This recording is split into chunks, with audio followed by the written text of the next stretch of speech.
Usisahau kusubscribe, kucomment, kulike na kushare ili kuwa wa kwanza kupata habari mbalimbali kutoka Dar24 Media. Kwangu mimi Marehemu Cleopa David Msuya ni mzee wangu,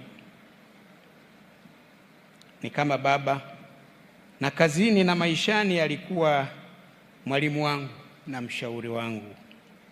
Uwezo wake wa uongozi, umakini wake katika kujenga hoja, uhodari wa kujieleza na kulifafanua jambo gumu na kuwezifanya lieleweke na kuwa rahisi hata kwa mtu ambaye sio mtaalamu wa uchumi na fedha. Msuya alikuwa mtu aliyejaliwa akili nzuri, big brain, very bright fellow, big brain.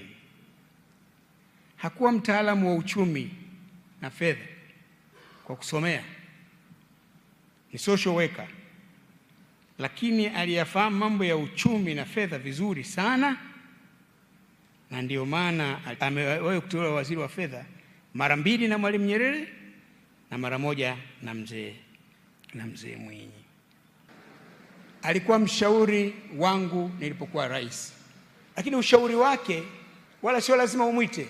Akiwa na jambo unapata ujumbe wa mzee Msuya, anataka kukuona, mbia sawa, mwandeme aje, anakueleza kuna hili, kuna hili, kuna hili, kuna hili. Siku nyingine anakusifieni, mmejenga sekondari za kata, nimefurahi. Siku nyingine anawagonga,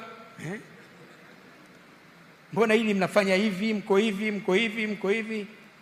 Lakini kubwa katika yote, hajaitisha press conference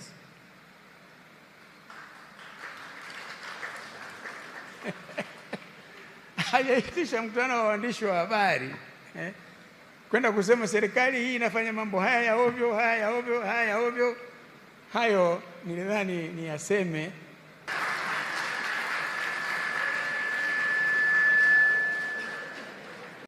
Usisahau kusubscribe, kucomment, kulike na kushare ili kuwa wa kwanza kupata habari mbalimbali kutoka Dar24 Media.